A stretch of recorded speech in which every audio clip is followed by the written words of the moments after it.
என்னங்க அது? ஆமையால திமிங்கலமாங்க? எந்த தட்டி இருக்கு? எப்பா இந்த மாதிரிலாம் ஒரு உலகத்துல இருக்கு அப்படின்றது கொஞ்சம் அதிசயமா தான் இருக்கு. இதெல்லாம் நம்ம கண்ணால கூட பார்த்துருக்க மாட்டோம். நீங்க ஏதாவது இந்த மாதிரி ஏதாவது பார்த்துருக்கீங்கன்னா கமெண்ட்ஸ் சொல்லுங்க. அப்படியே இந்த வீடியோ ஷேர் பண்ணுங்க. இந்த மாதிரி ஆமையெல்லாம் வந்து இருக்குங்கிறது நேரில் போய் பார்த்தாலே ஒரு மிகப்பெரிய நமக்கு ஒரு ஆச்சரியமாவும் தெரியும். ஆனா அதை நம்ம தொட்டு பார்க்கணும் ஆசையா இருக்கும். அது எங்க நம்ம நாட்டில இப்ப முடியாதுக்குள்ள இருக்கு. இருக்கிற பக்கத்துல நாயே தொட்டு பார்க்க முடியல. எங்க ஆமையை நம்ம தொட்டு பார்க்கறது? இந்த மாதிரிலாம் இருக்குங்கிறது ரொம்ப பெருமையா இருக்கு நமக்கு.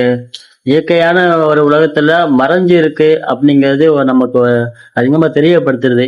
இந்த மாதிரி சில விஷயங்கள் ஆராய்ச்சியாளர் கண்டுபிடிக்கிறதுனால தான் நம்ம இவ்வளவு தூரம் தெரிஞ்சுக்க வேண்டியது இருக்கு.